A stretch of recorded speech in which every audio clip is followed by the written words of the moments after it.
maintenant, as-tu démarré? Parfait. Ouais.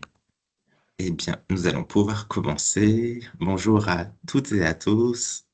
On est ravis de pouvoir vous accueillir aujourd'hui pour ce premier webinaire sur la thématique de l'essaimage des projets de l'économie sociale et solidaire en ruralité. On accueille aujourd'hui 4 structures pour parler de cette thématique que je vous présenterai juste après. De quelle manière ça va se passer? Ça va se passer en 3 temps. Donc, un premier temps où il y aura un tour de table des intervenants qui pourront présenter à la fois leur structure et à la fois la manière dont eux peuvent accompagner, faciliter, aider les structures de l'ESS qui sont dans des dynamiques d'essaimage. Ensuite, on leur proposera 3 ou 4 questions qui leur permettront de discuter entre elles sur des éléments qui nous semblent importants à partager à vous aujourd'hui. Et on prendra un temps de questions-réponses à la fin. Donc, ce que je vous propose, c'est si vous avez des questions qui émergent, n'hésitez pas à les inscrire dans le chat. On est 2 aujourd'hui du programme Les Sentiers, Clotilde et moi, et on fera en sorte de faire remonter vos questions aux participants en fin de webinaire. On est parti pour environ 1 heure et demie de webinaire, avec donc une fin aux alentours de 12h30. Si vous pouvez juste en termes techniques couper vos micros pour pas créer d'interférences avec les intervenants. Et les intervenants, je vous laisse ouvrir vos micros pour pas hésiter à agir, interagir avec nous et avec les autres intervenants. Au niveau d'aujourd'hui, donc on est très content d'accueillir 4 intervenants et les faire se rencontrer, et pas forcément rencontrer, mais les faire discuter aujourd'hui sur une thématique qui nous importe. Donc on est bien autour d'une thématique sur les projets en ruralité, l'ESS en ruralité, et comment aujourd'hui les projets peuvent s'essaimer d'un territoire à un autre. Donc pour répondre à ces questions, on a Cédric Zabot, qui est présent aujourd'hui. Bonjour Cédric, de l'Association des maires ruraux de France. Bonjour. Corentin Emery de l'association Bouge ton coach. Jean-Baptiste Beau de la famille rurale. Et Camille Plagnard qui remplace au pied levé Hugo Violet de l'association InSit. Ce que je vous propose, si ça vous va, pour commencer, c'est je vais vous partager en 2-3 minutes maximum mon écran pour vous parler un petit peu du pourquoi on est là, qui sommes-nous, le kiff, les sentiers, pour vous poser le cadre un peu de la réunion et ensuite on partira sur les questions et la présentation des intervenants. Donc je vous partage mon écran. Hop là.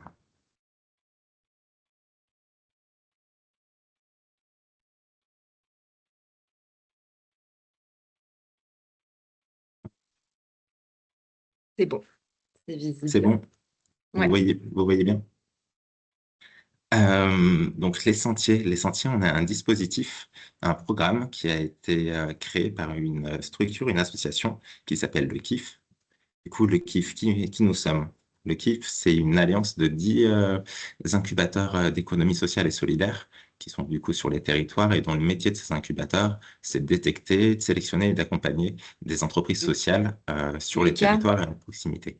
Oui. la présentation, elle est en mode justement présentateur. Je ne sais pas si tu as la possibilité de un petit peu plus agrandir la slide ou Euh, je sais. comment faire Bon, ça? c'est un détail, hein. Non, c'était pas Je moi. pense que c'est sur l'option de partage. Peut-être si tu pars sur Hmm, l'écran, ça te permettra d'arriver sur le hop, diaporama directement. c'est sur l'option de partage. Merci Me Clotilde. semble-t-il, hein. Je Je t'en vais arrêter le prie. partage et je vais recommencer en partageant plutôt, non pas l'écran, mais la fenêtre. Oui, Hop. subtilité. Et là, ouais, si tu mets en mode diaporama, je pense que ce sera bon. C'est Nickel. bon? Ouais, Allez, super. Merci Clotilde. je t'en Donc, prie. comme je vous disais, on a un collectif de 10 incubateurs dont le métier, c'est de détecter, de sélectionner et d'accompagner des entreprises sur les territoires. Et le KIF a été créé pour lui avoir un autre métier qui est de renforcer l'action de ces incubateurs-là, notamment portant des projets qui nous permettent, par exemple, d'avoir une mesure d'impact social commune entre ces différents incubateurs, et également pour défricher certains sujets qui sont complexes à défricher de manière unitaire à un seul incubateur. C'est dans ce cadre, du coup, du défrichage de programmes que les sentiers ont été créés. Donc, les sentiers, c'est parti du constat où les territoires ruraux, aujourd'hui, qui regorgent de ces solutions innovantes, qui regorgent de structures de l'économie sociale et solidaire qui se créent pour répondre à des besoins sur les territoires et qui a relativement peu d'accompagnements qui sont spécifiques à ces territoires-là, à ces structures d'innovation sociale qui sont inscrites sur les territoires ruraux.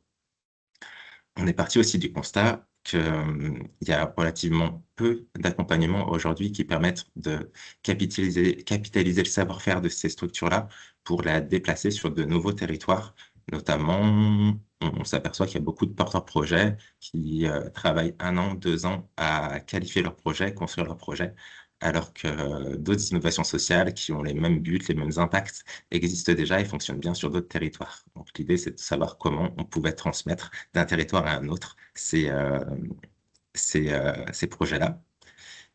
Dans l'économie sociale et solidaire, transmettre sa solution, c'est aussi adapter son modèle à un nouveau territoire qui n'a pas forcément les mêmes enjeux, pas forcément les mêmes fonctionnements que le territoire d'origine du projet. Donc, un gros besoin pour les projets de se préparer et de comprendre ces territoires-là. Et c'est dans ce cadre-là où les incubateurs, nous, on se positionne comme tiers de confiance pour permettre du coup de comprendre et d'apprivoiser ce nouveau territoire. De ces réflexions a émergé un parcours en 3 temps, qui accompagne depuis cette année 12 projets et qui a 11 projets cette année et qui en accompagnera autant l'année prochaine, voire un peu plus. L'idée de cet accompagnement, c'est de regrouper déjà ces projets qui sont dans des phases d'essaimage aujourd'hui pour les aider à organiser leur étude de faisabilité sur un territoire. Donc là, c'est un premier séminaire de 2 jours qu'on a fait avec ces projets-là. Ensuite, on a fait un second séminaire sur la question de l'adaptation du modèle de transfert de savoir-faire sur comment on capitalise son savoir-faire pour le transmettre sur un nouveau territoire. Donc 2 séminaires de 2 jours. Et entre ces 2 séminaires, nous, incubateurs territoriaux, on a accompagné à la rencontre du territoire, on a accompagné à faciliter l'arrivée de ces projets sur le nouveau territoire. Donc ça, c'est la deuxième brique, l'accompagnement sur mesure locale. Et aujourd'hui, on est sur la troisième brique, du coup, du contenu sur la ruralité, avec l'envie de partager à la fois nos expériences surtout de structures qui sont matures dans la question de l'essaimage en ruralité ou matures en tout cas sur leur vision de ce que c'est le SS en ruralité et comment faciliter son arrivée. Et du coup, on lance un cycle de webinaires. Et aujourd'hui, on est sur ce premier webinaire qui a du coup cette thématique sur bien comprendre les territoires, bien comprendre les écosystèmes territoriaux dans lesquels se placent les projets ESS. Donc, pour commencer à parler de ces questions-là, on va commencer du coup avec Cédric. Cédric Zabo, donc, est-ce que tu m'entends bien, Oui, Cédric? oui, très bien. Super. Cédric, donc toi, tu es directeur de l'Association des maires ruraux de France depuis 13 ans. Donc, c'est une association qui a été créée il y a une cinquantaine d'années par et pour les maires ruraux. Donc aujourd'hui, vous avez 12 000 communes qui sont adhérentes, et c'est des communes de moins de 3 500 habitants. Vous avez plusieurs organes de gouvernance qui sont pilotés du coup par des maires, et que ce soit un conseil d'administration, un conseil scientifique également, et une équipe d'une vingtaine de salariés qui sont actifs dans plusieurs activités. Donc moi, j'ai essayé de regrouper un peu les différentes activités que vous aviez en 3 pôles. Une première activité d'échange, de conseils avec les pouvoirs publics, notamment sur les politiques publiques, où vous avez ce rôle d'alerter le gouvernement sur les politiques rurales. Donc là, on est en plein dedans, parce que tu m'as dit que tu étais au Salon des maires, donc j'imagine que c'est un gros sujet en ce moment.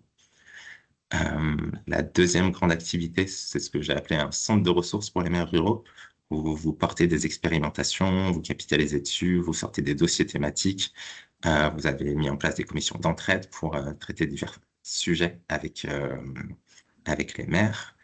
Et le dernier, c'est une plateforme de service où vous pouvez offrir, par exemple, une aide juridique, vous pouvez offrir des facilités pour construire le site Internet de sa commune. Vous avez créé un abécédaire aussi des solutions qui peuvent exister pour faciliter l'arrivée du service aux populations sur ces territoires-là. Donc moi, j'aimerais bien te questionner pour commencer sur aujourd'hui l'ESS dans la ruralité. J'ai passé moi aussi 2 jours au Salon des maires hier et avant-hier.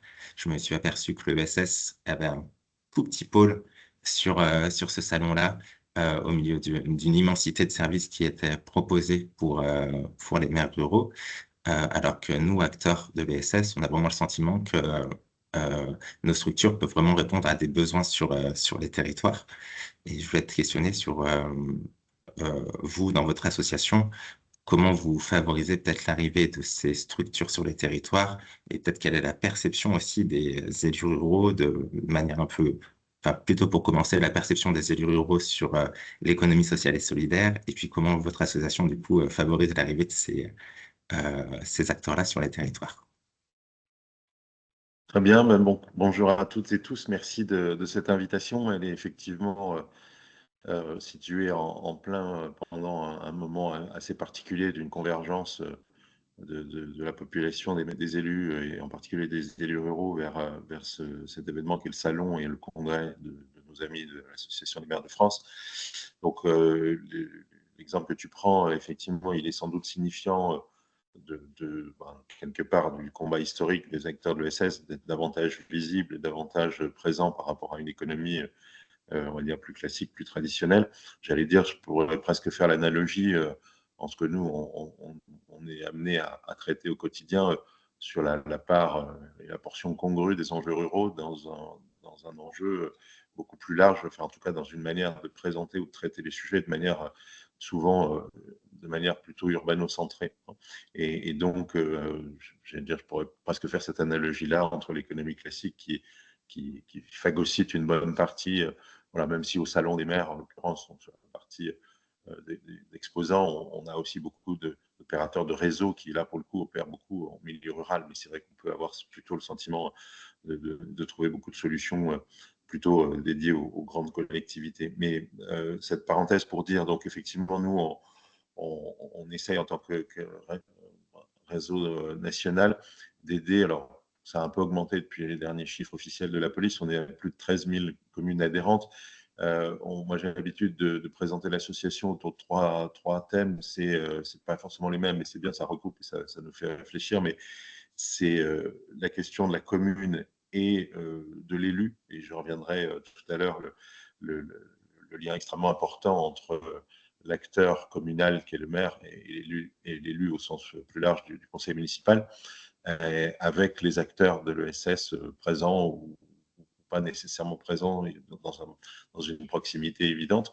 Le deuxième sujet, c'est tout ce qui relève de la question des services qui sont rendus par les acteurs locaux, donc soit les collectivités, les communes seules ou avec des groupements de communes, soit opérés par d'autres acteurs qui ont une activité qui impacte le territoire concerné. Et puis le troisième grand sujet qu'on traite, c'est un plaidoyer pour une ruralité qui soit vécue comme étant une composante à part entière de l'aménagement du territoire, d'un aménagement équilibré. Et on retrouve une partie des points que vous avez évoqués dans la présentation. Comment est-ce que ces territoires qui sont caractérisés par une moindre densité d'acteurs, si je viens sur votre sujet qui est le SS, moins de densité d'acteurs et donc qui nécessitent des modes opératoires différents pour compenser cet effet de différenciation, notamment parce que, et je dis bien moindre et non pas de sous-densité, parce que c'est un terme qui est un peu utilisé, que moi que je récuse, dans la mesure où la sous-densité renverrait à une densité de référence en dessous de laquelle, au-dessus de laquelle, ce serait ou bien ou mal, enfin peu importe. C'est bien une moindre densité comparée à des territoires voisins, là aussi d'une proximité relative, mais ça a un impact déterminant là-dessus, puisque en fonction d'une capacité d'attractivité qui va être effectivement plus forte dans les milieux urbains, on peut avoir des effets de bord qui font que la question n'est pas nécessairement traitée comme elle devrait l'être au bénéfice du monde rural. Et moi, j'insiste beaucoup sur le le deuxième chapitre que j'ai évoqué sur notre activité, enfin, nos sujets de préoccupation à l'association, c'est la production de services. Et aujourd'hui, l'ESS est évidemment un partenaire quotidien des territoires ruraux dans les différentes mécaniques qui peuvent exister. Ce qui est intéressant dans votre démarche aussi, c'est que c'est France entière, donc on est bien sur une logique d'aménagement global, et ça c'est vraiment déterminant, parce que souvent on a affaire à des mécanismes qui sont là aussi, on se gargarise de mots d'expérimentation, on va toujours trouver un truc formidable qui marche quelque part, et avec cette facilité d'esprit un peu qui évite de faire l'effort, on se dit si ça marche ici, il suffit de le transposer là-bas. Heureusement, dans ce domaine-là comme dans d'autres, ça ne marche pas comme ça. Et la question, c'est comment est-ce qu'on crée les conditions. Et c'est là où, moi, je peux peut-être insister un peu dans mon propos, c'est la mécanique. Donc, l'association nationale, nous, on a toute une série de partenariats, on est historiquement adhérents. Je raconterai l'histoire aussi, mais au réseau des collectivités de l'ESS, hein, le RTES avec nos amis qu'on connaît bien, je ne sais pas si quelques-uns sont là. Mais ce qui était intéressant, c'est qu'au départ, quand ce réseau s'est constitué, il s'est constitué autour des grandes villes. Et c'est nous qui les avons interpellés en disant, mais nous, on aimerait bien être autour de la table. Donc, on retrouve cette distorsion d'un intérêt relatif ou moindre pour les enjeux ruraux, alors qu'en fait, nous, en l'occurrence, on considère que cette question-là, elle est éminemment présente dans l'écosystème rural. Et donc, à partir de là, notre association, on essaye de réseauter, d'organiser, de participer à des choses.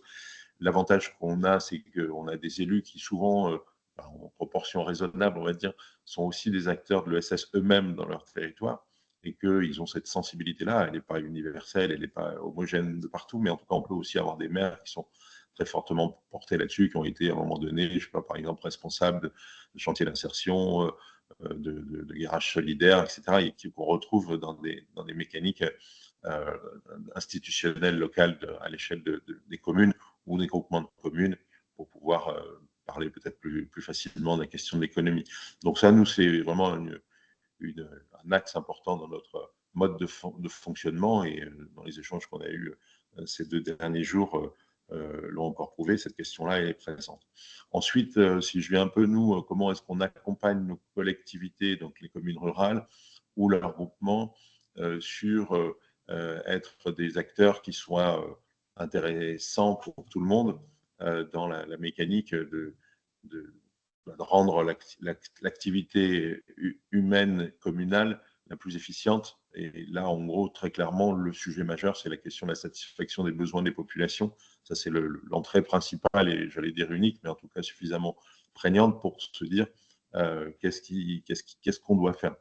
Et là, c'est là où on voit, j'ai fait référence, parce que le Premier ministre, tout à l'heure, au Congrès des maires, fera sans doute une référence à la question d'analyse des cahiers de doléances. Les cahiers de doléances que l'Association des maires ruraux de France avait ouvert en premier dès la fin de l'année 2018 pour essayer de détendre un petit peu l'atmosphère et permettre une expression des besoins de ses habitants. Les sujets qui sont ressortis, ils ne nous surprenaient pas, mais en tout cas, l'important, c'était peut-être la dimension, une forme de hiérarchie. Et les 2 premiers sujets, et très très loin devant les autres, c'était la question de l'accès aux soins, la santé, la prévention, etc. Et de l'autre, la question de la mobilité, la capacité à se déplacer soi-même ou à déplacer les objets ou les services. Et donc, à partir de là, pour nous, c'est vraiment 2 champs sur lesquels ça nous paraît vraiment essentiel. Dans le tour de table, on a des acteurs qui sont présents aujourd'hui, de se questionner autour de ces enjeux-là qui sont vraiment premiers dans la nécessité aujourd'hui de combler un certain nombre de lacunes et de difficultés dans l'offre de services et l'accès des populations à ces services-là. La santé, c'est un sujet qui est parfois très concurrentiel. On le voit sur la question des médecins, dont on sait que la répartition est extrêmement défavorable au monde rural, mais l'ESS vient travailler cette question-là pour justement permettre le mouvement mutualiste et tout ça font qu'on est malgré tout dans une forme de solidarité, ou un mot qui est un peu technique, mais qui est extrêmement important dans notre République, qui est une question, une forme de péréquation. On a des mécanismes économiques qui permettent d'assurer l'accessibilité. C'est pour ça qu'on récuse là aussi la question du terme de l'abandon, et sans doute que le SS y est pour beaucoup, parce que ces territoires-là ne sont jamais abandonnés. Ils peuvent être moins traités par l'État et par d'autres, mais ils ne sont pas abandonnés, et notamment à la fois l'acteur public et communal et les acteurs de l'ESS sont là pour ça. Donc, je crois que j'ai 10 minutes, donc je ne vais pas forcément aller beaucoup plus loin. C'est juste pour vous dire aujourd'hui, nous, ces enjeux-là, pour nous, sont vraiment essentiels. On peut y traiter, il y a Corentin qui est là, vous en parlerez sans doute, évidemment compléter avec la question du commerce, qui est un sujet important parce que c'est aussi un service de première nécessité. Hier soir, là, j'ai été interviewé sur RTL sur la question des stations-service. C'est intéressant de voir comment les acteurs publics en ont fait un service public, justement, parce que le secteur privé, là, pour le coup, hors ESS, a abandonné, pour le coup, ces services et ne les délivre plus dans le monde rural, en tout cas de manière assez disparate. Et donc, on voit comment un acteur public vient se positionner pour maintenir ou créer ce type de solution. Donc, mobilité, santé, commerce, tous ces sujets-là sont extrêmement importants. Et puis, de l'autre côté, j'allais dire tout ce qui relève un petit peu du soin, du care, où on voit que là aussi, le monde rural facilite et rend possible des modes d'opération opérationnels de l'ESS qui sont extrêmement efficaces dans la production de services qui ne sont pas produits par d'autres ou parce que, bon, pour des mécanismes de soi-disant de rationalité, mais qui sont plutôt des problèmes thématiques de stratégie, le service n'est pas opéré par les acteurs dont on pourrait attendre qu'ils le fassent. Et donc, quelque part, je pense que, pour conclure provisoirement, l'ESS est pour nous un allié dont peut-être les élus n'ont pas toujours conscience, mais en tout cas qui est de fait très présent et qui est un allié formidable dans la capacité à la fois à maintenir un niveau de service et de l'autre côté, démontrer aussi que le mode de développement du monde rural, il a ses spécificités et qu'il est très largement, comment dire, accueillant pour ces formes-là. Moi, j'ai plein de belles histoires de SS dans ces territoires ruraux qui viennent participer à l'animation et au développement économique, à la production de richesses, des choses comme ça, et qui est aussi important pour nous, donc de pouvoir aussi travailler dans cet accompagnement mutuel. Je reviendrai sans doute plus tard sur les modalités, mais on le dit aujourd'hui pour préparer les municipales de 2026, il faut que les gens poussent la porte de la mairie. Et une fois qu'on a poussé la porte de la mairie, on peut parler, on peut dialoguer, on peut discuter. Corentin l'expliquera comment on a fait sur les épiceries associatives. C'est une alliance entre des acteurs publics et des acteurs. Voilà, il ne faut pas hésiter, faut laisser tomber peut-être parfois les regards ou les idées reçues sur tel ou tel maire, parce que dans l'histoire locale, il est peut-être moins connu pour être sensible à ces sujets-là. Mais il y a toujours une porte, entre guillemets, il est aussi dans une équipe municipale. Donc voilà, donc tous ces sujets-là sont importants. Nous, vraiment, peut-être des questions arriveront tout à l'heure sur les questions intercommunalité, etc. Bon, tout ça, j'allais dire, c'est de la mécanique. Nous, ce qu'on dit, il faut partir de la commune et à partir de ça, on peut travailler, agréger, rendre les choses collectives. Et l'ESS permet, à la fois dans son état d'esprit et son mode de fonctionnement, de quelque part de se caler assez facilement sur le fonctionnement de l'action publique locale, en évitant le piège de la verticalité qu'aujourd'hui, dans lequel tombent souvent beaucoup d'opérateurs, notamment l'État, pour faire court, qui essayent d'imposer des mécaniques qui aujourd'hui sont assez peu vertueuses. Et on a sans doute aussi beaucoup de chemin à faire. Donc voilà, nous on essaye de faciliter. Donc pour les opérateurs qui sont là, n'hésitez pas, des questions ici évidemment, mais à revenir vers moi en aparté si c'est nécessaire, peut-être ou pour des sujets plus incarnés dans des territoires existants, mais en tout cas, nous, on a ce souci-là d'accompagner ce type de démarche, et en tout cas, bravo en tout cas à votre initiative et bravo à tous les porteurs de projets qui sont là. On a besoin, d'ailleurs aussi comme ça, on a besoin que les gens s'intéressent au monde rural et souvent des modèles de développement. Je me souviens des premiers échanges que j'avais eus avec vos collègues à Rhône-Alpia. Moi, je termine là-dessus parce que ça m'avait saisi. C'était que la solution qui était proposée par le porteur, c'était il y a quelques années, elle était parfaite pour aller dans le monde rural, mais la personne voulait la développer dans un quartier d'une grande ville. Et je lui ai dit, mais pourquoi? En fait, là, ils n'en ont pas besoin. Il y a de l'offre. Il suffit de prendre ses jambes, sa voiture ou son vélo, d'accéder au service. À la campagne, on n'a pas. Et donc, cette question-là, elle est importante aussi de se concevoir aussi comme étant des acteurs de cet aménagement du territoire. Donc, la ruralité dans sa globalité sera toujours, on va dire, très hospitalière là-dessus. Il faut trouver les codes et c'est un peu à ça aussi qu'on sert, nous, en tant qu'assos. Et si on peut le faire ce matin et auprès de vos interlocuteurs au fil du temps, on le fera avec plaisir. Donc, merci beaucoup. Merci Cédric pour votre première intervention. Pour la seconde, je vais rebondir un peu sur ce que vous venez de dire sur la question de l'accès aux services et je vais me tourner vers une structure historique du coup de la ruralité et vers toi, Jean-Baptiste. Donc Jean-Baptiste, toi tu travailles pour la Fédération nationale de familles rurales, qui est une association du coup qui fédère l'ensemble des centres familles rurales sur les territoires. Aujourd'hui, Famille Rurale, c'est 1200 associations inscrites sur les territoires. Et quand on parle de services, vous agissez dans un nombre de domaines qui est assez impressionnant. On pourrait plutôt citer ceux où vous ne agissez pas. Donc, vous intervenez, que ce soit de la petite enfance, jeunesse, senior. Vous intervenez sur la question de la consommation, sur les tiers-lieux, sur l'accès aux services publics. Vous avez une vraie logique de diversification des activités. J'ai noté comme quoi vous étiez relais de maison France Service, point de médiation numérique, tiers-lieu de manière un peu globale.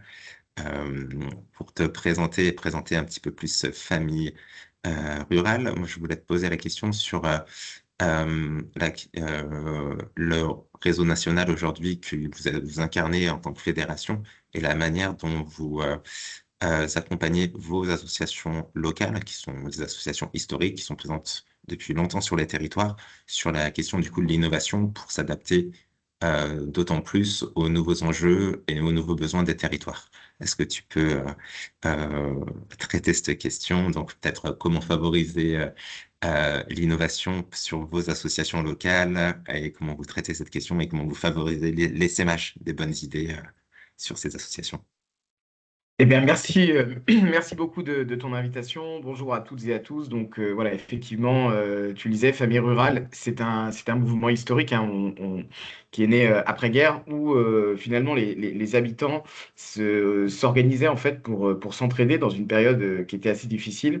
Et puis, progressivement, nous avons créé un certain nombre de services, un certain nombre d'animations.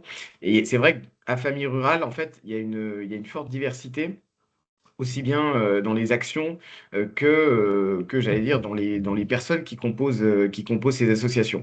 Donc, on a 1800 associations sur l'ensemble du territoire, en Outre-mer également. Et puis, nous avons donc 80, elles sont fédérées avec des fédérations départementales et régionales. Et puis, nous, à la Fédération nationale, nous avons le rôle justement d'animer tout ce réseau d'associations, ce qui n'est pas forcément toujours évident quand on a un réseau de cette ampleur, parce qu'on voilà, on n'a pas une maîtrise totale, mais on est là quand même pour impulser. Je dirais qu'il y a deux rôles qui sont importants. Bah, le premier, comme on est effectivement représentant des territoires, des familles, des consommateurs, donc on a un rôle de plaidoyer auprès des pouvoirs publics, un rôle de proposition qu'on fait d'ailleurs très régulièrement avec les maires ruraux dans le cadre du Parlement rural. Donc voilà, il y a des acteurs de la ruralité en tout cas qui se rassemblent pour porter ces enjeux. Et puis évidemment, l'accompagnement et l'animation de ces structures. Donc que ce soit sur la RH, que ce soit sur les projets qu'on va pouvoir porter, sur beaucoup de sujets. Nous, si vous voulez, l'enjeu, c'est là qu'on en arrive pour rentrer dans le vif du sujet. euh, Historiquement, Famille Rurale, voilà, va gérer des crèches, va gérer des centres de loisirs, on a même fait à une époque du transport scolaire, donc il y a toutes ces activités. Mais aujourd'hui, nous savons que l'action publique change avec le fait intercommunal. On a beaucoup de délégations de services publics, des choses comme ça. Et Famille Rurale doit, j'allais dire, comme tous les acteurs, mais être aussi un acteur de l'innovation dans ces zones rurales qui sont en mutation et qui portent, et qui portent, c'est vrai, depuis un certain nombre d'années déjà, voilà, des projets un peu nouveaux. Donc, c'est là que la fédération a un rôle important. Je vais vous donner quelques exemples pour que ça soit plus clair pour tout le monde. Alors, je vous rassure, moi, quand je suis arrivé à Famille Rurale, j'ai mis 6 mois à comprendre exactement comment ça fonctionnait. Mais je vais vous donner deux exemples et un outil qu'on a mis en place pour ça. Du coup, on avait une question sur ce qu'on appelle la médiation numérique, donc comment on fait pour accompagner la population et lutter contre la fracture numérique.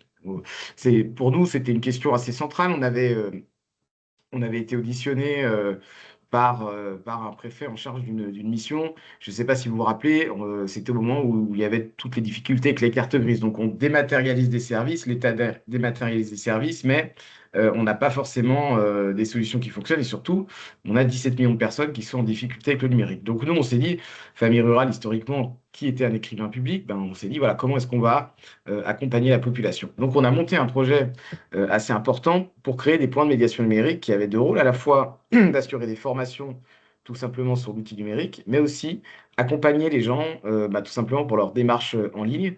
Voilà. Et c'est là qu'on rejoint un peu et on a un certain nombre de structures labellisées, mais les maisons France Service, même si tous les points de médiation numérique, évidemment, ne sont pas des maisons France Service. Mais donc voilà, pour monter ce projet, on a été chercher des fonds publics, des fonds privés, au final, en 3 ans, on a déployé 500 points de médiation numérique qui fonctionnent aujourd'hui très bien. Donc, ces projets structurants, en fait, ils sont assez complexes d'une certaine façon parce qu'il y a beaucoup d'acteurs et surtout, il faut trouver les financements. Mais par contre, l'avantage du réseau, c'est pour répondre à ta question, c'est que nous, on a imaginé le projet. Ensuite, on a apporté de l'ingénierie, ce que les petites associations ne vont pas toujours avoir. Donc, c'est-à-dire qu'on a recruté une personne spécifique pour conduire ce projet qui a accompagné les structures locales, qui déjà a recensé celles qui étaient disposées à le faire, etc. Et c'est grâce à cette animation qu'on a réussi à construire ce projet. Et donc, on arrive à la question, quand on parlait d'essaimage, c'est ça aussi qui nous permet de le faire, parce que après derrière, il y a un modèle, il y a des dispositifs. Nous, il y a le travail qu'on va faire avec les pouvoirs publics au niveau national aussi, pour aller chercher, là par exemple, des conseillers numériques, pour faire tout ça. Donc voilà, plus évidemment le rôle qu'on peut avoir dans les prises de parole sur le sujet du numérique. Donc ça, c'est un exemple. On est en train aujourd'hui de travailler sur un autre projet sur la mobilité où on essaye, alors on ne fera pas évidemment, c'est pas la même chose, mais on a démarré par des expérimentations. Alors nous, justement, pour l'innovation, en 2018, à Famille Rurale, on a créé un fonds de dotation qui s'appelle Rural Move. Donc moi aussi, je suis le secrétaire général du fonds. Et ce fonds de dotation était dédié spécifiquement à un petit peu porter des projets innovants. Et en fait, il nous sert un petit peu, il est un peu à l'avant-garde. On fait des petits appels à projets, on finance des choses, et ça nous permet de repérer aussi un certain nombre d'initiatives, des acteurs, etc. On finance même des associations en dehors de familles rurales. Et donc, voilà, cette année, nous avons donc lancé ce projet mobilité. On va financer 14 projets innovants. Et puis après, de là, on va essayer d'avoir la même logique d'essaimage qu'on a eu sur les points de médiation numérique en créant, je ne sais pas comment on va les appeler, des points de plateforme de mobilité en milieu rural peut-être. Mais voilà, du coup, ça nous permet en fait d'avoir cette logique de réseau.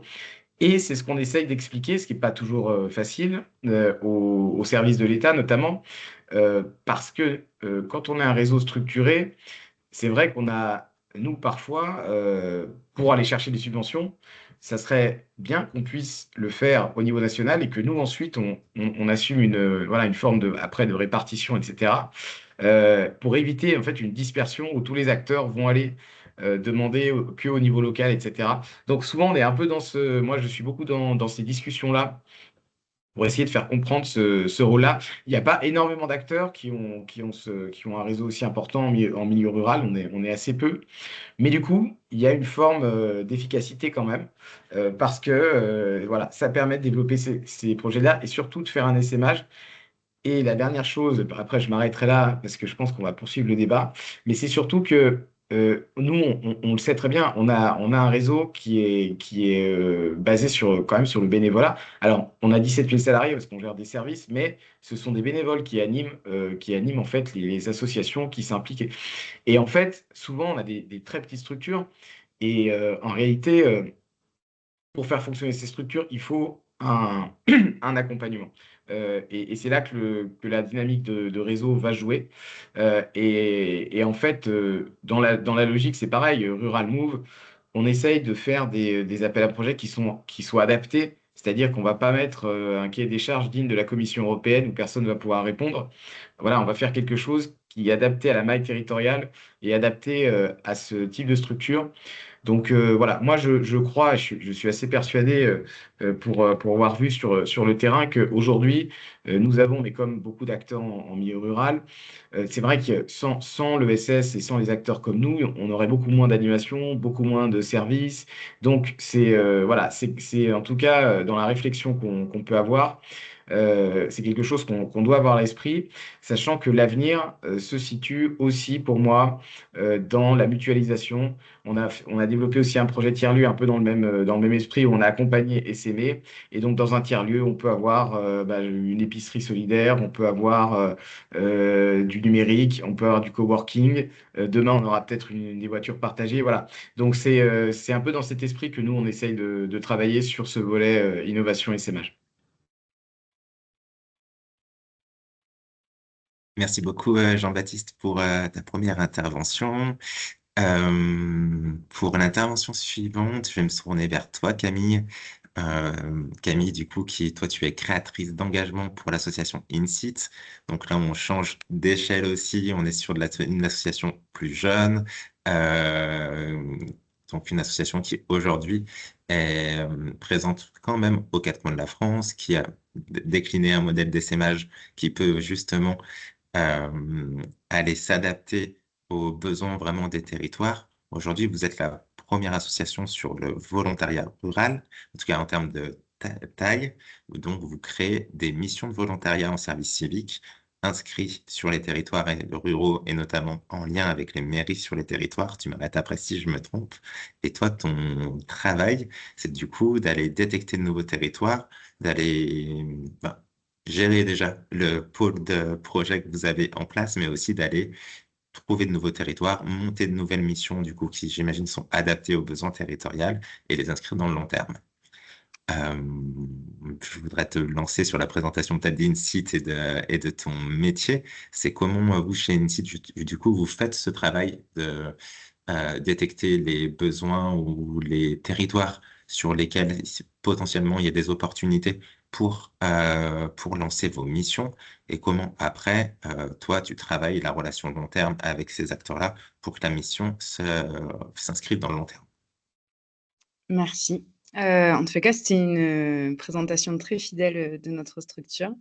Et merci du coup pour l'invitation. Effectivement, donc, InSit est un mouvement assez jeune qui a émergé en 2018 dans le village de Termes d'Armagnac, dans le Gers, qui est un petit village de 200 habitants et qui a été créé par Thibaut Renaudin vraiment dans la veine de se dire aujourd'hui, on est un territoire de 200 habitants et on a peu de moyens humains, matériels et financiers, et de se dire comment on peut venir soutenir ces territoires ruraux à travers une des questions centrales qui est comment réattirer les jeunes sur ces territoires.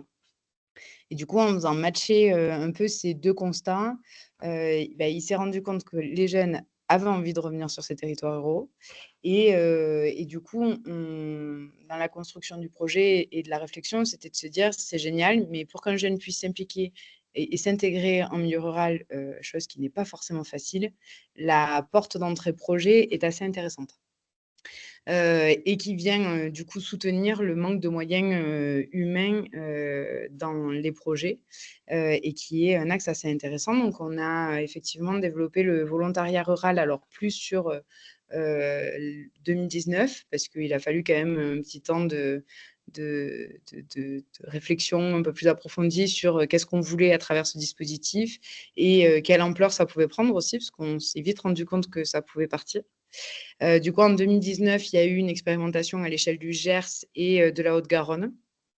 Et du coup, moi, j'ai été recrutée en 2020 sur l'Aveyron et le Lot. Donc, du coup, il a fallu un peu qu'on structure notre façon d'essaimer notre dispositif dans l'idée déjà de cibler quel type de village on souhaite accompagner. Quand on parle de peu de moyens humains, matériels et financiers, il a fallu un petit peu aller concrètement se dire qu'est-ce que c'est peu de moyens financiers, qu'est-ce que c'est peu de moyens humains dans cette dynamique-là. Et en fait, on s'est vite rendu compte que l'INSEE parle de territoires ruraux jusqu'à 3000 habitants, je crois. Nous, on s'est dit, en fait, à partir de 1500 habitants, on est déjà dans une phase où les collectivités peuvent avoir plus de moyens. Donc, on s'est dit, allons vraiment dans les petits territoires. Aujourd'hui, je crois que le plus petit village qu'on accompagne est de 25 habitants. Et les plus gros sont aux alentours de 1500, 1600 habitants dans nos territoires. Et du coup, c'est vraiment notre veine de se dire déjà, on cible que des territoires petits. Notre enjeu aussi, c'est de pouvoir identifier la coopération qu'il y a sur les territoires entre les collectivités et les associations. Partant un peu du principe que quand on est approché par une mairie, on rencontre aussi les associations et inversement. Nous, ça nous permet déjà d'identifier les besoins qu'il y a sur les territoires et à la fois aussi de voir comment les habitants travaillent entre eux sur les dynamiques de projet.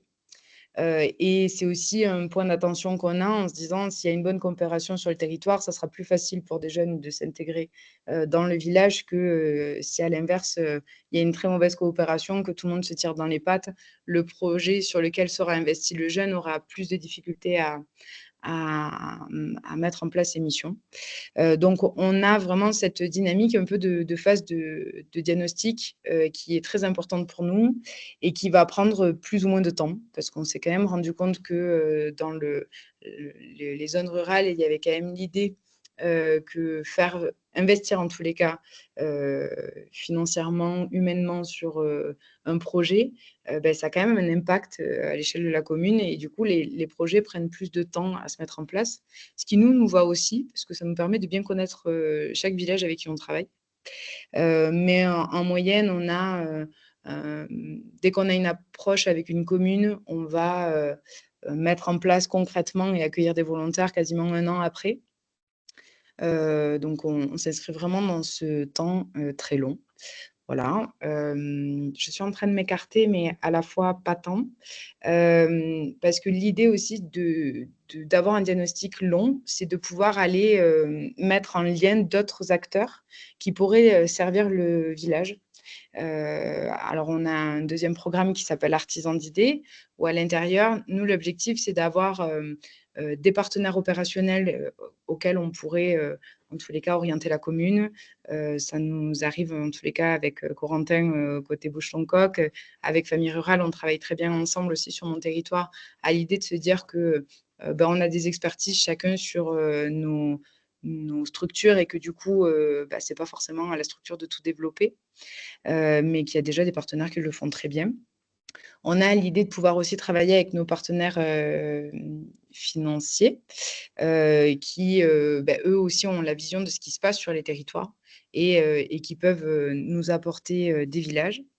Et du coup, qui sont déjà dans une dynamique de projet, c'est ce qui est souvent intéressant. Et du coup, de pouvoir faire matcher un peu tout ce joli monde autour des villages qu'on va rencontrer. On a une phase dans notre façon d'essaimer nos projets, c'est qu'on fait le choix de recruter des personnes dans certaines zones. Alors, soit à l'échelle d'une région et donc cette personne va intervenir sur 3 départements maximum. 3 départements maximum, on a fait ce choix-là parce qu'en fait, c'est plutôt un rayon qu'on va avoir autour de notre lieu de domicile de 2 heures, 2 heures et demie, en fonction des routes et de comment c'est desservi. Et donc, ce qui nous permet à peu près de se déployer sur ces 3 départements. On va tester, là, avec l'arrivée de nouveaux collègues, une personne qui sera sur 3 départements, mais sur 2 régions. Voilà, ça va être un peu le poste sympathique à prendre en main. Mais il n'est pas tout seul sur une partie de la région, donc c'est aussi intéressant de voir en tous les cas ces différentes modalités d'essaimage. Voilà. Je pense que je suis pas mal en termes de timing. C'était bien, super, merci Camille pour ce premier témoignage de ta part. on sent qu'on est beaucoup plus, on commence à être beaucoup plus dans le process du comment on fait, la question du diagnostic de territoire, la temporalité autour de ce diagnostic-là, ce qui fait une super transition, je trouve, vers les différents éléments dont on avait pu échanger avec Corentin. Donc, Corentin, toi, tu es fondateur de l'association Bouge ton coq, qui compte aujourd'hui une dizaine de salariés.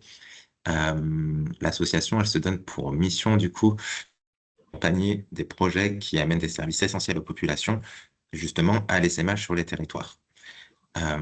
Vous avez monté vous montez des partenariats qui permettent justement de qualifier des projets et de présenter des sortes de mallettes avec des projets qui sont clés en main d'une certaine manière, mais qui ont forcément besoin derrière d'une adaptation au territoire quand même, ce qui vous a permis notamment de développer un vrai réseau aujourd'hui d'épiceries participatives qui sont inscrites dans les centres-bourgs. Vous avez aussi des projets vous avez ouvert plusieurs centres de santé du coup sur les territoires et vous avez dans les cartons des projets sur la sécurité alimentaire, sur bien vieillir. Euh, donc moi, ce qui m'intéresse particulièrement et une des raisons pour lesquelles je t'ai demandé d'intervenir et on avait décidé ensemble, c'est pour faire un peu écho à ce que disait Camille juste avant, la question de vous, comment vous y prenez pour justement définir un projet dans son ensemble et venir le tester, l'expérimenter avant de le qualifier et puis pouvoir créer cette mallette qui peut être appropriable par des acteurs de terrain. Merci Lucas pour ce super lancement. C'est très fidèle à ce qu'on fait, comme Camille avait pu te le dire. Oui, Bouge ton coq, nous, on a pour mission unique voilà, que les populations rurales puissent avoir accès aux services essentiels près de chez eux.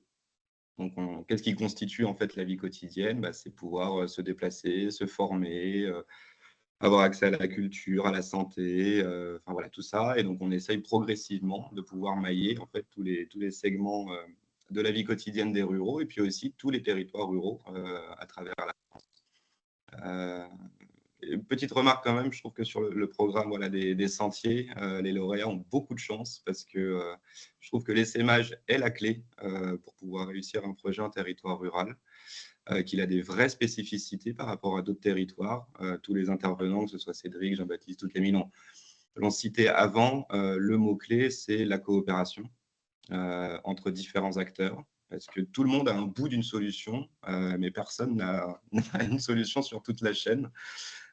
Et donc, pour essaimer, il faut souvent se mettre un peu en position de chef d'orchestre, des compétences, des ressources, à la fois d'autres associations, bien sûr, des acteurs publics, que ce soit au niveau national, étatique, mais au niveau des collectivités aussi. Parfois, il y a des ressources insoupçonnées, mais qui tiennent aussi à l'engagement personnel des individus. Voilà. Parfois, la logique institutionnelle s'efface un peu par rapport à l'engagement des personnes pour leur propre territoire. Et cette connaissance ne se fait que grâce à la confiance. Il faut rencontrer, discuter. Parfois, ça prend un temps dingue. Parfois, c'est très rapide. Voilà, il n'y a pas de clé de succès selon les territoires. Nous, pour essaimer, la tactique qu'on a adoptée, c'est d'être justement à la fois une sorte d'agrégateur de compétences au niveau national qu'on duplique quelque part au niveau local. Mais la vraie sauce magique, si je puis dire, c'est que toutes les solutions qu'on imagine, je vais vous dire comment on le fait, ne reposent que sur un facteur, en tout cas un facteur clé, c'est l'engagement des citoyens. Voilà, c'est ce qui permet de ne pas plaquer les solutions sur des territoires, de négocier notre présence, mais au contraire de susciter de la mobilisation pour que les personnes se saisissent des projets qu'on ne fait que proposer. Et derrière, nous, on accompagne la mise en œuvre, mais c'est seulement si le maire, les citoyens, la Comcom ou autre, a décidé de s'en saisir. Voilà. Mais peut-être pour commencer, évidemment, il y a la phase de diagnostic et de sourcing des besoins. Ça, on le fait de différentes manières. On le fait à travers, on a différents capteurs, on va dire. Évidemment, l'écosystème, les partenariats. On discute beaucoup avec les gens du secteur de l'aménagement rural, pour le dire très vite. Donc, ça passe par un comité stratégique, ça passe par justement aussi mettre un pied dans la logique de plaidoyer, pour savoir quels sont les discours qui sont portés, quelles sont les visions qui animent nos acteurs partenaires. Et puis, évidemment, il y a le terrain. On a essaimé à date une solution qui est l'épicerie participative dans plus de 200 communes rurales. À chaque fois, c'est autant de besoins et autant de capteurs qui nous remontent à échelle nationale, et à partir desquels, en fait, on échafaude les prochaines solutions qu'on souhaite déployer. On consulte évidemment les maires ruraux. La MRF est un partenaire clé, cœur. Donc ça, c'est très important. Et puis derrière, on a une petite cellule innovation où on va justement identifier les réponses qui ont déjà été produites à tel ou tel besoin. Voilà. Dans le cadre du commerce, par exemple, puisque ça a été le cœur de notre activité. Ça paraît simple à dire, mais bon, il faut quand même un peu de travail pour le formaliser. Ce dont on s'est rendu compte, c'est que, évidemment, il y avait un manque dramatique de commerce dans le monde rural. C'est plus de 20 000 communes qui n'ont pas de commerce alimentaire généraliste.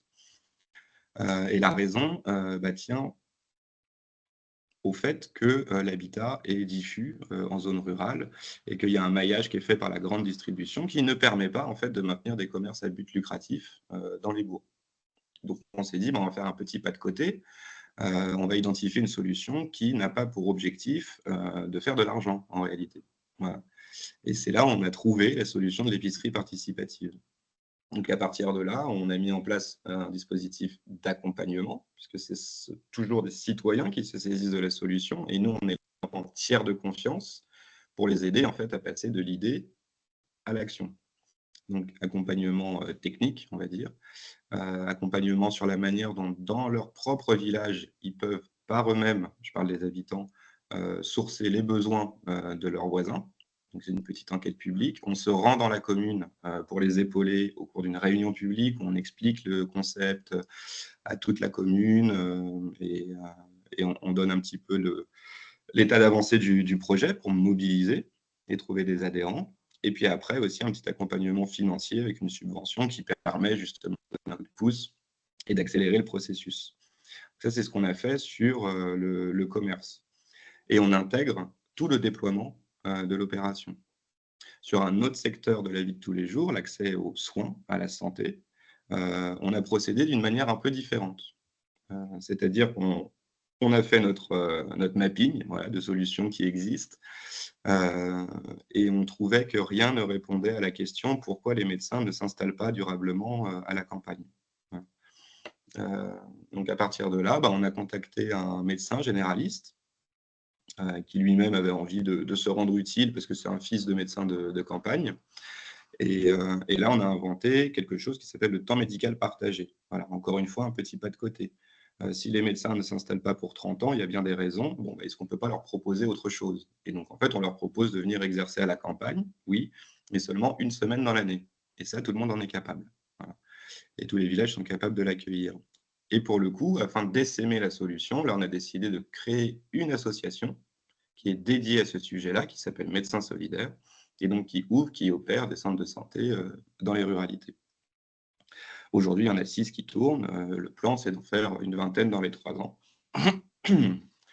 Donc, pour vous dire que voilà, dans notre tactique d'essaimage, il y a 2 façons de faire. Soit on identifie on peut opérer par nous-mêmes avec un programme national et des déclinaisons locales, soit on invente une solution qui n'existe pas, et dans ce cas-là, à partir du moment où les premiers tests, la première expérimentation locale est concluante, on décide de créer une association qui a pour quasi unique mission de déployer la solution dans le plus grand nombre de villages possible. Et en effet, toujours là, plus sur la partie processus d'innovation, tu le disais, Lucas, on a deux sujets là, qui sont en train de sortir des cartons progressivement. Il y en a un qui est dédié à la lutte contre la précarité alimentaire.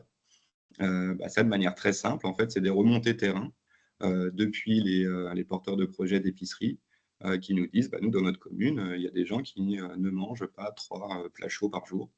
Donc, à partir de là, on va se servir justement des ressources qui ont déjà été déployées à l'occasion de la création de l'épicerie pour pouvoir porter ce projet supplémentaire, qui est un moyen en fait,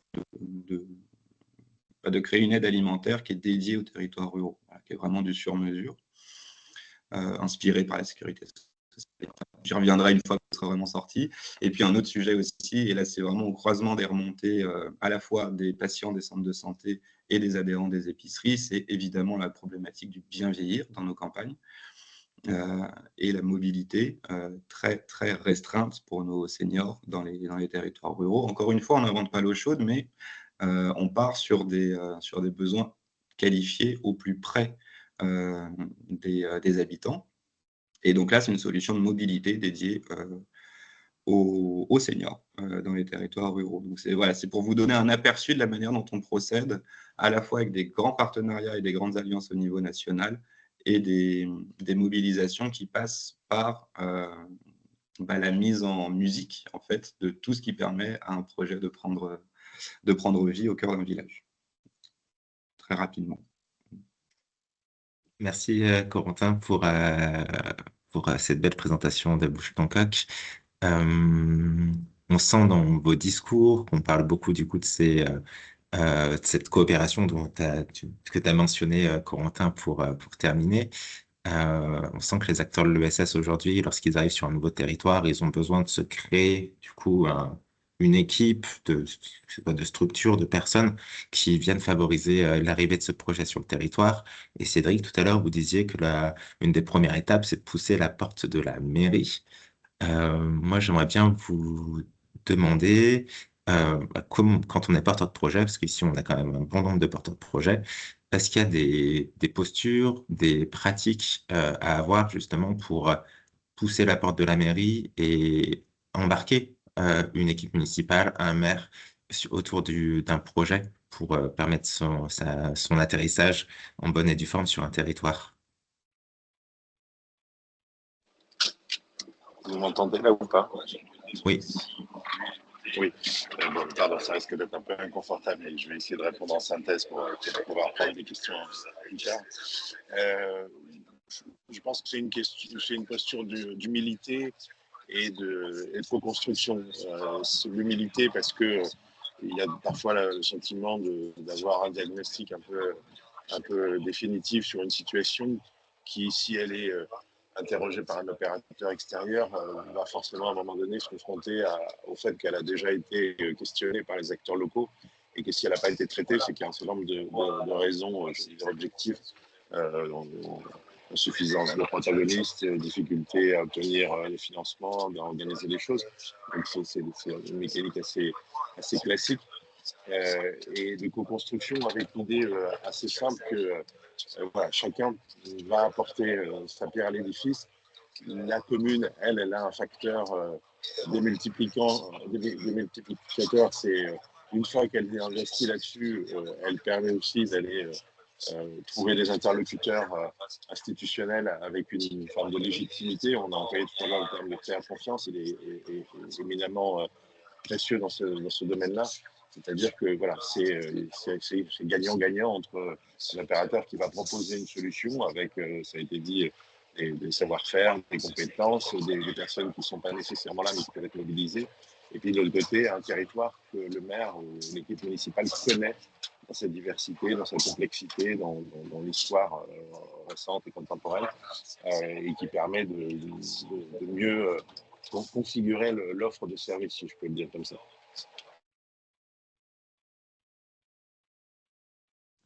Merci Cédric. Camille, Corentin, Jean-Baptiste, vous avez envie de rebondir sur cette question de comment on pousse la porte de la mairie et comment on l'embarque autour d'un projet? Moi, je suis assez d'accord avec ce qui vient d'être dit. Nous, le fait qu'on arrive en poussant la porte des mairies en disant, ben voilà, on ne va pas réinventer tout ce que vous souhaitez faire dans votre commune, ça amène un peu cette humilité où on n'est pas dans du développement plus de projets. Enfin, en tous les cas, on n'est pas sur un apport extérieur, mais on est sur du soutien à l'existant. Et ça fait quand même une grosse différence, je pense. Après, je laisserai nos chers collègues rebondir aussi. Et après, la notion de prescripteur en amont aide beaucoup quand même à l'idée de pouvoir pousser la porte d'une mairie. à mon sens, parce qu'on a déjà un premier contact avec une structure qui connaît soit l'élu, soit le maire en question, et qui a déjà une semi-confiance aussi qui s'instaure à travers un prescripteur. Je sais pas si... Ouais, bien sûr, je veux bien rebondir aussi. C'est vrai qu'en tant qu'asso, on mesure, parce qu'on travaille tous les jours avec eux, la difficulté quand même d'être un maire rural, parfois aussi l'isolement. Et je trouve qu'on aurait intérêt à présenter nos solutions comme un moyen de rendre justement le mandat et la vie de maire plus facile, et donc aussi plus désirable. Il y a les élections municipales qui arrivent en peu de temps en réalité. On n'est pas là, nous, pour ajouter une charge supplémentaire au maire, tout au contraire. Voilà. On est là pour opérer certains projets qu'il a dans sa commune ou certains projets que ses habitants ont dans la commune, en apportant un peu de financement, de la méthode, de l'ingénierie. Et donc, c'est à la fois très reposant et très mobilisant, je pense, pour eux, de pouvoir se reposer sur une asso qui ne vient pas originairement du village, mais qui permet quand même de faciliter la mise en œuvre de tous ces projets. Donc c'est vraiment, le maire et la commune, c'est les alliés premiers. Ouais, pour compléter, mais je vais dire la même chose. Nous, évidemment, avec les services qu'on gère, on travaille avec les mairies. Voilà. Et souvent, on remarque qu'on a des projets qui sont vraiment portés en commun. Je pense notamment au tiers-lieu où c'est la mairie qui va, par exemple, acheter les murs où il y a les salles mises à disposition. Donc, c'est un lien, en fait, qui est essentiel, hein. Ça, c'est évident. Et nous, là, dans ce qu'on est en train de faire, j'évoquais tout à l'heure la mobilité, et ben forcément, on sera aussi amené à travailler de manière très proche avec les collectivités. Donc, c'est un lien naturel et indispensable. Et c'est assez intéressant, je trouve, de parler également de ce rôle, du coup, des structures de l'ESS, où nous, ce qu'on s'aperçoit en accompagnant ces structures-là, c'est qu'aujourd'hui, elles prennent une posture, un rôle pas d'agitateur territorial, mais en tout cas d'animateur territorial, qui permettent à certaines institutions, certains acteurs de se croiser sur une thématique particulière. Euh, Par exemple, en milieu rural, on va toucher, si on prend l'exemple de la jeunesse, on va toucher une MJC qui travaille à l'échelle d'un territoire qui est celui-ci, une mission locale qui est celui-là, et d'autres politiques jeunesse qui viennent travailler à différents niveaux de territoire. Est-ce que vous pouvez réagir sur le rôle un petit peu que vous avez en tant qu'acteur de l'ESS en ruralité sur l'animation d'un dispositif qui permet de mettre tout le monde autour de la table et qui va permettre du coup d'aller trouver les interstices dans lesquels apporter les solutions?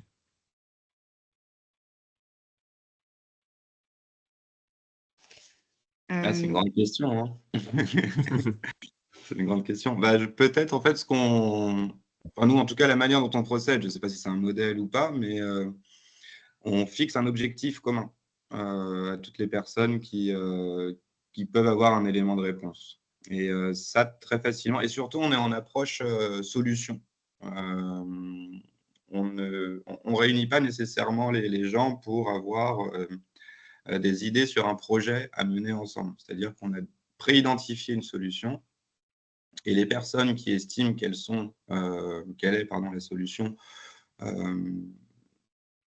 utile pour le territoire ou pour la commune, en fait, très naturellement, vont se mettre autour de la table parce qu'elles veulent y participer. Voilà. Et chaque personne avec sa propre motivation, ses propres ressources, mais une fois qu'on a posé un canevas de solutions et un objectif à atteindre à travers elle, assez naturellement, en fait, tout le monde trouve sa place.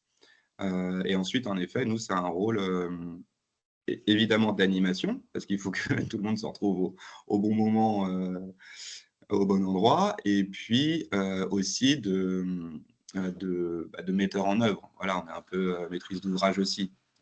Si ce n'est pas nous qui donnons le tempo, c'est vrai que souvent les bonnes énergies peuvent être un petit peu retenues. Donc il faut quand même mettre du rythme, tout en veillant à ce que tout le monde soit bien dans le bateau, quoi.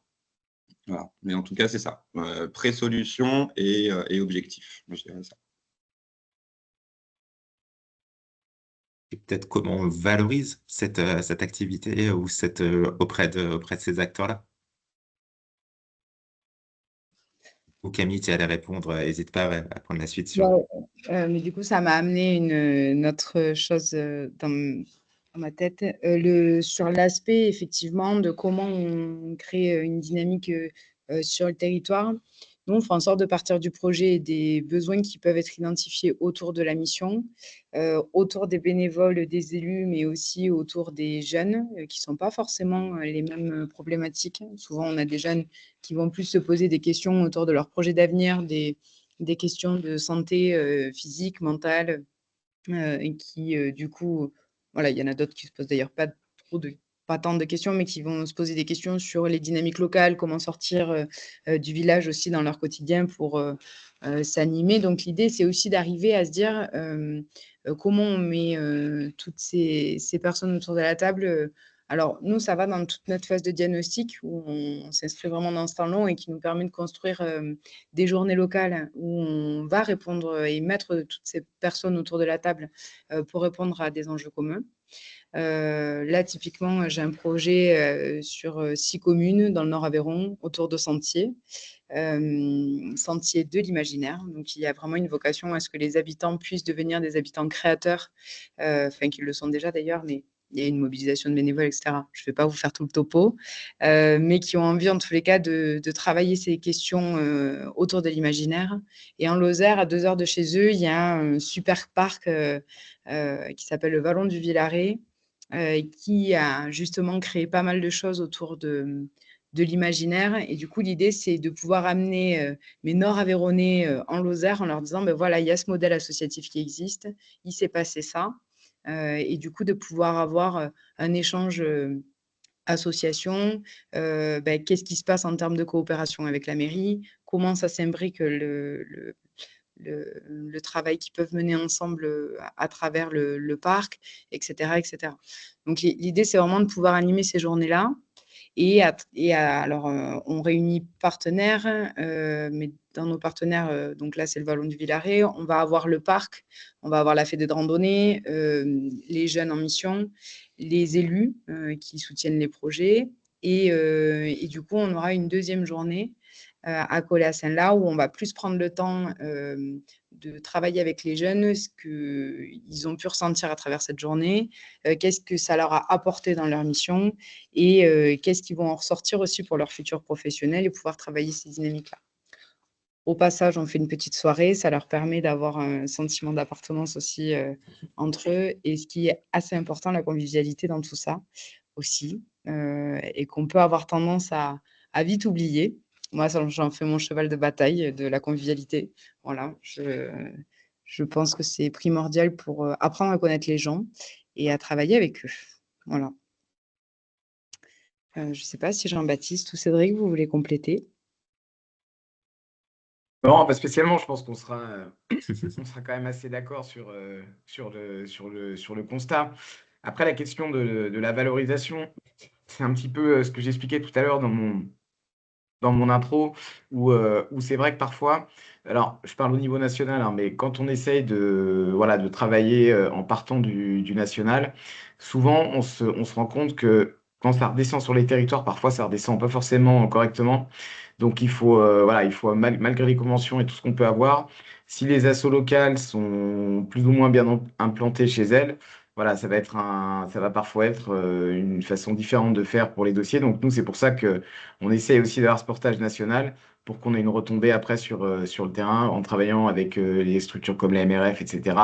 Voilà, pour vraiment entretenir ce lien et puis surtout, voilà, valoriser ce qu'on fait en montrant tout le travail qu'on réalise sur le territoire. Et souvent, je veux dire, les communes, les institutions sont très preneuses en réalité de ce qui peut être fait parce que c'est très complémentaire.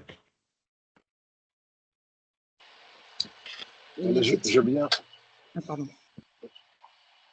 Vas-y, vas-y. Je me Je vois le temps aussi qui file et peut-être basculer sur le temps des questions avec l'audience. Et parfait, enfin, je vois qu'il y a une participante qui anticipe, mais on peut procéder en levant la main. C'est une petite manipulation que vous avez à faire du coup sur le bandeau en haut de votre écran. Et on peut prendre les 3 premières questions et puis voir ensuite le temps qui nous restera. Donc Cécile, je t'en prie, tu peux poser Oui, ta question. bonjour. Je me présente, Cécile Mexando. Nous, on est porteur d'un projet en Normandie, mais j'allais dire, on est même prêt à aller ailleurs. Donc, plutôt Calvados-Manche-Horn. On a été incubé par l'adresse via un programme qui s'appelle Catapulte l'année dernière. Donc, voilà, on est pour l'instant basé à Caen, mais on est OK pour s'implanter en milieu rural. On a des compétences, on a même un peu de moyens, on a des formations. Enfin, j'allais dire, on commence le projet, il commence à vraiment être mature. L'énorme difficulté pour nous, c'est voilà, de trouver une porte d'entrée qui nous dit, ben voilà, on a déjà rencontré des élus quand on avait identifié certains lieux, mais en fait, moi, je suis convaincue qu'il faut faire, en général, en ce moment, on identifie des maisons et ensuite on va voir les élus. Moi, je pense que c'est pas la bonne manière de faire. Il vaut mieux identifier des élus et ensuite visiter des lieux.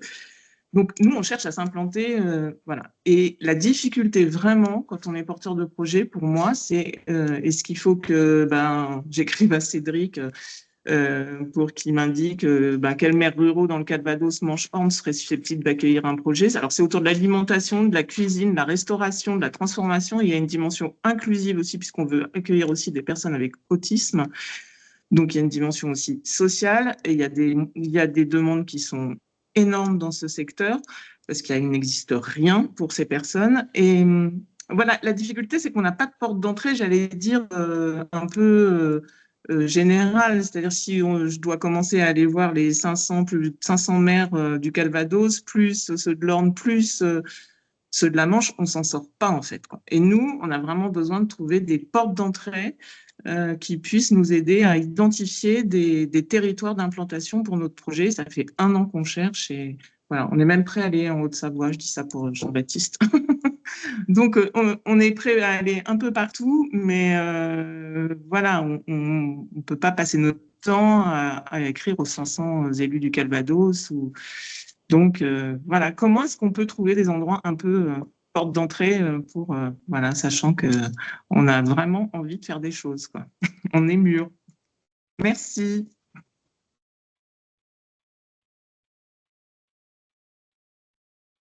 Merci pour la question. Ouais, je vous laisse Camille, Cédric, Jean-Baptiste ou Corentin répondre à celle ou celui qui sera inspiré.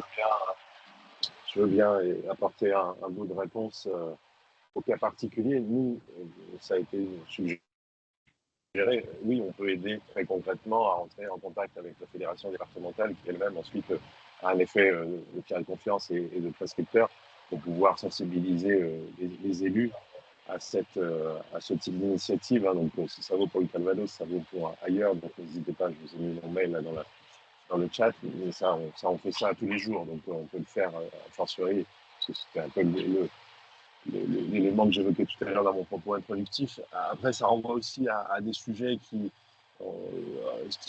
sont la question de la rencontre, au-delà de la matérialité du contact humain qui est effectivement incontournable. On le voit effectivement, on peut pas, quand on est un opérateur de SS, on en a beaucoup qui nous ont déjà dit, effectivement, on ne va pas aller voir toutes les mairies. Non, c'est vrai. Mais par contre, c'est aussi la question, parce que dans le cas particulier, on voit que ça répond sans doute à plein de configurations et donc à plein de villages, à plein de territoires au sens large. Et donc la question, c'est où est-ce qu'on trouve le bon qui permettra d'allumer l'allumette, de faire l'étincelle. Et ensuite, ça c'est un point déterminant pour le SS en particulier, c'est que ça renvoie aussi à la question de l'essaimage qui est beaucoup évoquée. Et finalement, le maire, lui, il n'est pas dans une logique d'essaimage, puisque la question, c'est comment est-ce que la solution s'opère au bénéfice des habitants de son territoire. Et donc, c'est comment est-ce qu'on allie le souci de l'essaimage avec la vertu du vivre avec. Je vais le dire comme ça. C'est comme ça qu'on développe, par exemple, un projet qui nous tient à cœur sur la lutte contre les violences intrafamiliales.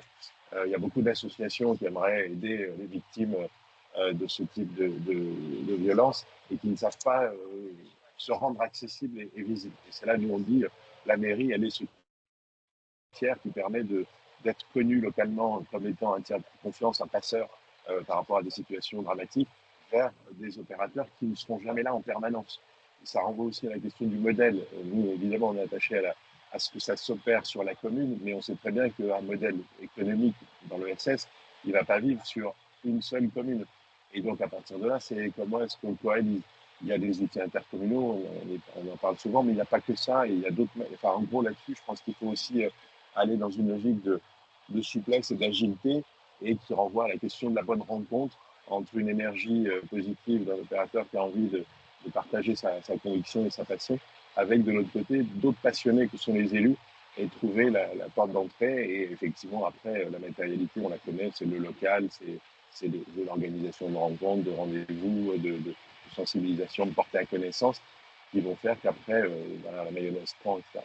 Mais je pense qu'il faut vraiment, nous, on peut avoir un pouvoir d'information et de sensibilisation, et ensuite, derrière, avoir cette logique de travailler dans ce gagnant-gagnant entre le territoire qui connaît les configurations, qui va pouvoir aider à trouver, parfois à conseiller aussi le projet, à se configurer plutôt comme ça que comme ça, ou à travailler la question qui est compliquée, c'est d'avoir un lieu, par exemple physique, d'installation, et avoir une compétence qui doit s'affirmer et qui doit s'exprimer sur plusieurs communes. Et donc ça renvoie à la question de l'ambulance des services. Moi, je travaille en ce moment beaucoup, là, il y a un manifeste qui a été sorti sur la question de l'itinérance.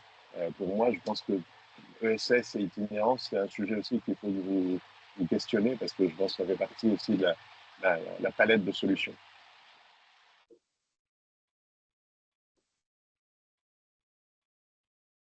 Ouais, ben pour répondre très, très précisément, Cécile, nous, on a une antenne en Normandie. Voilà, donc on a un temps plein qui est dédié justement à déployer nos solutions dans la région. Nos bureaux sont à Hérouville, donc juste à côté de Caen. Donc peut-être que je peux vous transmettre les coordonnées de notre responsable local, parce qu'elle a justement déjà un réseau de maires. Après, je ne peux pas augurer de plus dans votre relation à vous deux, mais en tout cas, ça, c'est possible, quoi. Ouais, ok. J'ai été regarder sur LinkedIn, ouais. Bah, voilà. Je veux bien. Ouais, avec plaisir. Super. Eh bien, est-ce qu'une autre personne souhaiterait poser une question, un questionnement qui est apparu lors des échanges, lors des interventions? On vous écoute.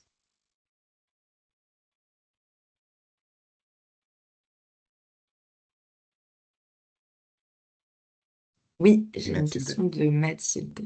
La parole est à toi. Oui, bonjour. Je vais rebondir sur un peu l'intervention de Cécile. Je vais rebondir aussi parce que je suis en Normandie. Je ne sais pas si c'est pas forcément un lien, mais c'est un peu. Alors nous, c'est pas la recherche d'un lieu. On porte un projet qui s'appelle Tricote un sourire. Et donc l'idée, nous, c'est plus une idée d'une solution qu'on propose en fait à des lieux déjà établis, puisqu'en fait l'idée c'est d'être un lieu de collecte pour récolter des carrés et des pompons pour en faire des installations artistiques. Et quand vous parliez tout à l'heure, dans beaucoup, un mot est revenu, c'est le tiers de confiance. C'est vrai qu'en fait, nous, on marche beaucoup jusqu'à maintenant par le bouche à oreille. Mais c'est vrai qu'après, on voit bien que quand on veut développer une solution à une échelle un peu plus importante, forcément, il faut s'appuyer sur des acteurs et des tiers de confiance sur les territoires qui ont cette connaissance aussi du territoire. Donc, pareil, c'était un peu, c'est quoi la porte d'entrée, par où on commence, est-ce qu'on envoie un mail, est-ce qu'on va rencontrer les réseaux, mais quel réseau et est-ce qu'on fait tous les réseaux? Voilà, c'est un peu les questions. Je peux peut-être donner un premier élément de Je réponse pensais en aussi. prêchant ma paroisse. On aime bien se donner ce rôle, nous, incubateurs, en tout cas, d'être ces tiers de confiance et d'avoir aujourd'hui des antennes sur beaucoup de départements, et qui permettent justement d'avoir une lecture assez fine de où sont les mouvements associatifs, les acteurs de l'ESS par champ d'activité, et également une bonne connaissance des institutions et des politiques publiques sur ces territoires-là. Donc, quand tu disais, Mathilde, d'être en Normandie, si tu as envie de continuer à essaimer en Normandie, pas hésiter à continuer à poser des questions à l'adresse sur un nouveau territoire, qui est-ce qu'ils ont sur place, la manière dont ils fonctionnent, quelles sont les initiatives qu'ils connaissent sur place, qui va permettre de te mettre en lien assez facilement. Ok. Ouais. Après, l'idée, c'était plutôt au niveau national. Parce qu'en fait, pour le coup, en Normandie, on est déjà pas mal, on est déjà pas mal impliqués. Et en fait, on a plus de 10 000 personnes dans notre communauté aujourd'hui. Et en fait, les gens, aujourd'hui, de un peu partout en France, nous envoient les éléments par la poste. Et on trouve ça dommage, en fait, qu'il n'y ait pas de lien physique. Et donc, l'idée, c'est vraiment de mettre de la proximité sur les territoires, et particulièrement les territoires ruraux. Donc, en fait, c'est effectivement au niveau national vers qui on se tourne ou est-ce qu'on se tourne sur chaque région, en fait.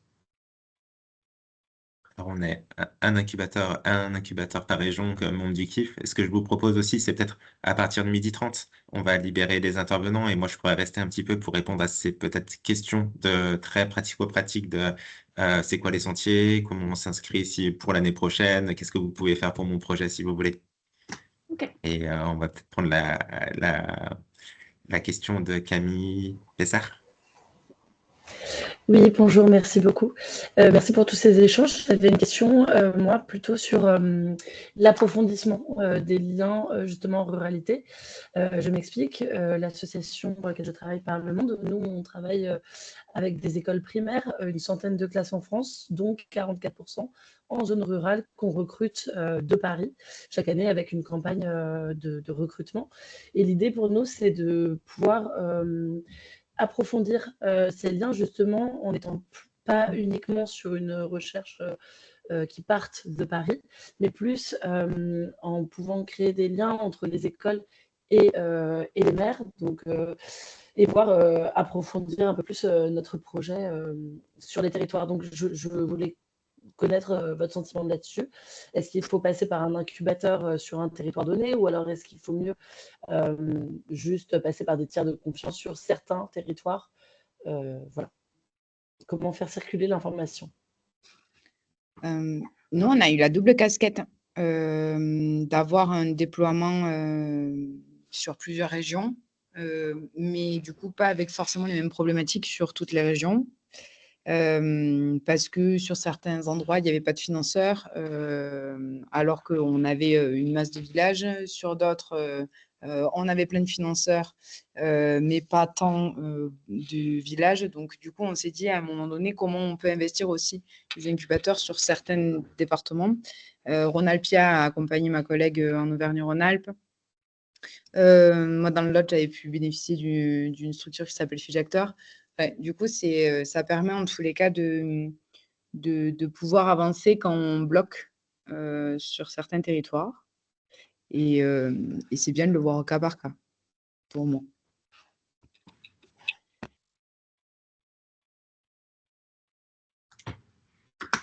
Oui, bah, pour répondre là-dessus, je pense qu'effectivement, pour rejoindre Camille, démultiplier les bonnes portes d'entrée, à commencer par les accompagnateurs, les acteurs de l'accompagnement, mais aussi en repérant ben, des opérateurs tels que celles qui se sont exprimés aujourd'hui et qui peuvent là aussi faciliter le repérage des bons interlocuteurs, des éventuels partenaires et puis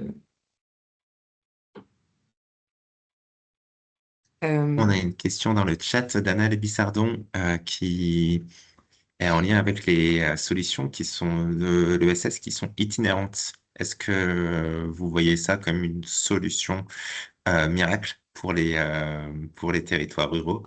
Et est-ce que c'est apprécié aujourd'hui par les territoires? Moi, je peux peut-être répondre là-dessus. Nous, on a développé pas mal Enfin, l'itinérance, ça a vraiment été une question et en tout cas un sujet pour les territoires ruraux. On sait qu'il manque quand même de services et qu'on ne pourra pas en recréer partout. Donc, on travaille avec ces solutions et on en a plein. Mais on a par exemple une maison France Service itinérant qui s'appelle la Ruralinette. C'est un bus France Service. Bon, je sais que ça existe aussi dans d'autres territoires, pas que porté par Famille Rurale, mais c'est assez apprécié qu'on puisse se déplacer au plus proche. Et puis on a fait ça aussi sur pas mal de services. Il y a du cinéma itinérant, il y a des friperies itinérantes, enfin voilà, il y a énormément de choses. Et ça fait quand même partie aussi des enjeux de mobilité parce que quand on rapproche les services, c'est aussi des trajets économisés. Et donc ça, voilà, tout ce qui peut en tout cas favoriser la proximité avec l'itinérance pour nous en tout cas, alors il n'y a pas que ça évidemment, ça n'empêche pas de faire des points fixes, mais c'est quand même un avantage et c'est bien adapté aux zones rurales. Merci Jean-Baptiste. Je vois qu'il nous reste 4 minutes. Est-ce que je peux vous redonner la parole intervenant si vous avez envie d'une petite minute pour conclure votre intervention du jour, peut-être un conseil à glisser aux porteurs de projet qui vous écoutent aujourd'hui ou une réflexion spécifique? Peut-être pour guider les rebonds, je me suis tentée à une petite synthèse spontanée sur finalement le thème de créer les conditions favorables d'accueil et d'intégration d'une solution ESS en milieu rural. On a évoqué des choses relatives à la posture. J'ai retenu et entendu l'humilité, une posture collaborative. Parfois, il y a des éléments de discours qui peuvent être aussi utiles. Le fait de venir en appui, en soutien de l'existant et de ne pas réinventer du coup l'action publique en place. Sur la méthode, on a entendu parler du diagnostic des besoins, le fait de cartographier les acteurs d'un écosystème qui pourrait faciliter l'intégration sur le territoire. S'inscrire dans le registre de la coopération, travailler avec des tiers de confiance. On a aussi abordé les modes d'intervention sur le temps long, en complémentarité encore une fois avec l'existant. Il y a des outils qui ont été évoqués sur les comités partenariales, stratégiques, le volontariat rural, les bus France Service, là, tout récemment. Et puis parfois, il y a des ressources qui peuvent s'incarner sous forme d'espace. J'ai aussi retenu l'objet des tiers-lieux et aussi des personnes ressources telles que les maires. Euh, voilà, petite rampe de lancement pour peut-être un dernier rebond complété, ajusté sur cette petite synthèse.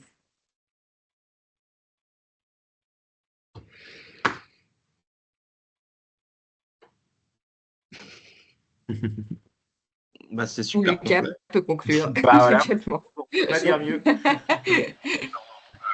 Ben, merci Vraiment, beaucoup en tout cas pour les questions et pour les Oui. interventions. Allô? Oui, Oui. oui, Cédric, on t'écoute. Oui, non, juste, pardon.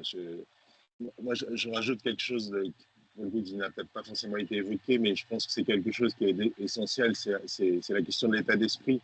Et c'est un état d'esprit de combativité et d'énergie, et notamment qui est fortement inspiré de ce que moi j'observe dans notre réseau d'élus. Il y a les maires, mais il n'y a pas que les maires. Hein. C'est 550 000 personnes en France qui sont investies dans l'engagement public citoyen. Et moi, c'est de dire aujourd'hui, ne renoncez pas, parce que il y a plein d'éléments qui, dans le parcours du maire, pourraient l'inciter à se dire, bon, c'est bien sympa ton histoire, mais je vais aller faire autre chose, je vais m'occuper de mes proches ou de mon projet personnel. Et ils ne le font pas. Et je pense que ça doit vous inspirer. Il y a des fois, c'est compliqué, mais voilà, vous avez à la fois une passion, une conviction, des projets bien ficelés dans votre tête. Et je pense que c'est vraiment déterminant de ne pas se laisser impressionner par les vicissitudes. Et le monde rural est un territoire dans sa diversité extrêmement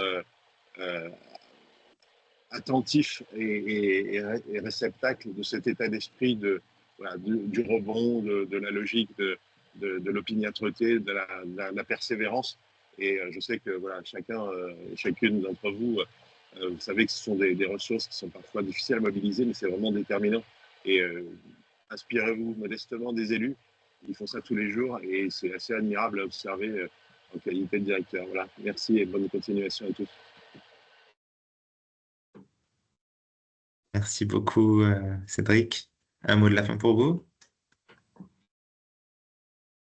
Moi, je dirais, c'est important d'essaimer en véhiculant les valeurs que vous avez dessinées dans votre projet.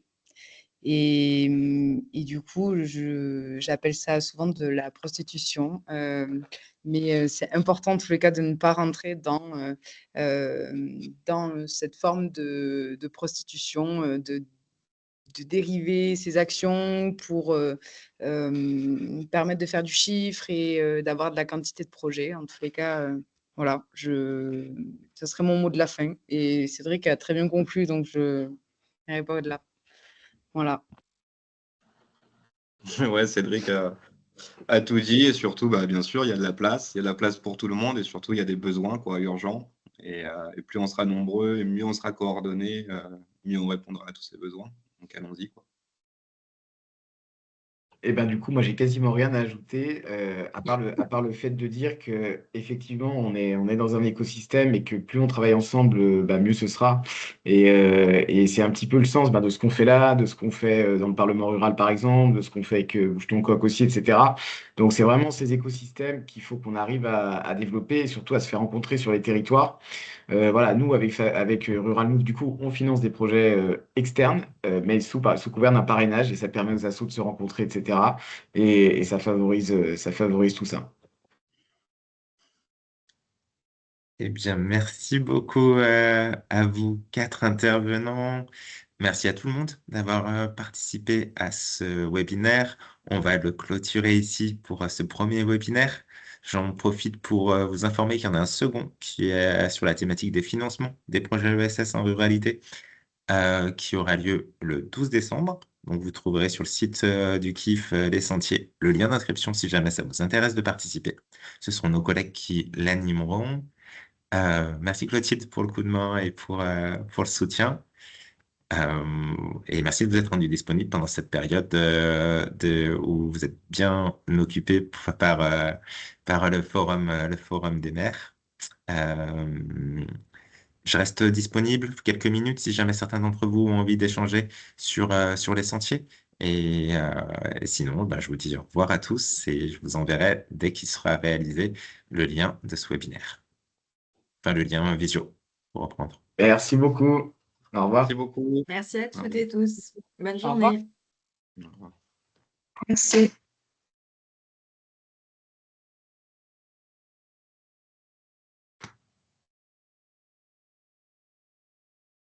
Du coup, Lucas, je suis désolée, je te laisse Vas-y, pas de souci. l'après, parce que je file en rendez-vous. Donc, encore une fois, bonne journée à toutes et tous et merci pour votre présence et votre participation. À la prochaine, Lucas. Ciao Clotilde, merci. Merci à toi et bravo. Bravo à toi. Mathilde Zetico, sur ta question tout à l'heure, peut-être de l'essaimage de ton projet sur d'autres régions. Oui. C'était, tu voulais parler du projet des sentiers, c'était ça? Donc ouais, même plus, il y a les sentiers, mais même plus globalement, depuis qu'on s'est monté en fédération, les incubateurs à travers le KIF. Je vais peut-être arrêter l'enregistrement ici, parce que ça fait plus partie du webinaire. Et hop, arrêter l'enregistrement. J'ai vu ce que vous aviez fait sur le sujet de la mort.